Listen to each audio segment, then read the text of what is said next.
le gouvernement dégaine le 49.3. Sur le fondement de l'article 49, alinéa 3 de la Constitution, j'engage la responsabilité de mon gouvernement pour la première partie du projet de loi de finances pour 2023. Voilà donc les mots d'Elisabeth Borne tout à l'heure devant les députés. Elle engage donc la responsabilité du gouvernement pour faire adopter sans vote son projet de budget pour l'an prochain. Alexis de La Fontaine, vous êtes en direct de l'Assemblée. Cette annonce, bien qu'attendue, a déclenché les foudres de l'opposition.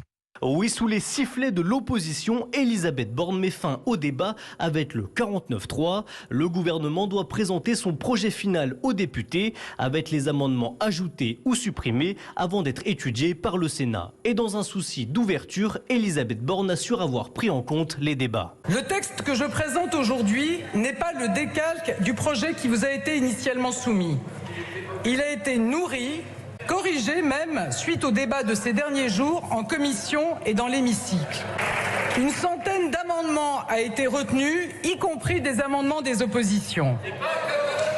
Mais ce n'est pas suffisant pour calmer les oppositions, comme le justifie la présidente des Insoumis, Mathilde Panot. La Macronie vient de, une nouvelle fois, montrer son vrai visage en choisissant d'utiliser une méthode dont nous connaissons la brutalité, qui est celui du 49.3, donc de l'adoption de la première partie du budget sans vote. Le macronisme est devenu un autoritarisme. Immédiatement, la NUP dépose une motion de censure contre le gouvernement.